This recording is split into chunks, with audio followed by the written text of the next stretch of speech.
ഞാൻ നിങ്ങളെ വിശ്വസിച്ചിറങ്ങുകയാണ് മക്കളെ, ഇതിനെപ്പറ്റി വലിയ വെളിപാടൊന്നുമില്ല. അങ്ങനെ അവർ പറഞ്ഞ പോലെ കാണിച്ചു. അത്രേ ഉള്ളൂ സിനിമ. സിനിമയിൽ ഈ വോൾട്ടർ എന്ന് പറഞ്ഞ കഥാപാത്രം ഞാൻ മനസ്സിലാക്കിയത്, ഇയാള് ഈ കുട്ടികളുടെ ചെറുപ്പത്തിലെ ഹീറോയാണ്. ഇടയ്ക്കാലത്ത് അയാൾ നാട് വിട്ടു പോയിരുന്നു. കൊച്ചിക്കാരാണ് എല്ലാവരും.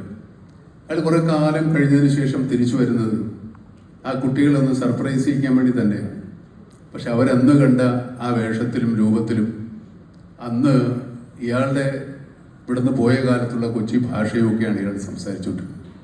അത് വന്നതിന് ശേഷം ഒരിക്കലും അവർക്ക് അവരുടെ ഐഡന്റിറ്റി പോകാതിരിക്കാൻ വേണ്ടി ആ ഭാഷ സംസാരിക്കാനും ആ രൂപം വരുത്താനും ഒക്കെ ഞാൻ ശ്രമിച്ചിട്ടുണ്ട്.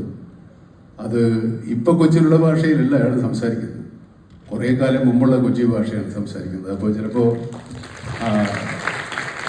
ഇപ്പോഴത്തെ പിള്ളേർക്ക് ചിലപ്പോൾ ഇത്തിരി കണക്ഷൻ പോയെന്ന് വരാം. പക്ഷേ അതങ്ങനെ കണ്ടാൽ കണക്റ്റ് ആവും. എനിക്ക് ഈ സിനിമയിൽ അഭിനയിക്കാൻ കിട്ടിയ അവസരം എന്ന് പറയുന്നത് ഈ പിള്ളേരുടെ ആവേശവും അവരുടെ അത്യധ്വാനവും അവരുടെ ഒരു എന്താ പറയുക എനർജിയും എൻതൂസിയാസവും ഒക്കെ കണ്ടപ്പോൾ, ഞാനൊക്കെ ഈ പ്രായത്തിൽ സിനിമയിൽ അഭിനയിക്കാൻ വരുമ്പോൾ നമുക്ക് ആവേശവുമില്ല, എൻതൂസിയാസവും ഇല്ല, എനർജിയും ഇല്ല, പേടി മാത്രമേ ഉണ്ടായിരുന്നുള്ളൂ.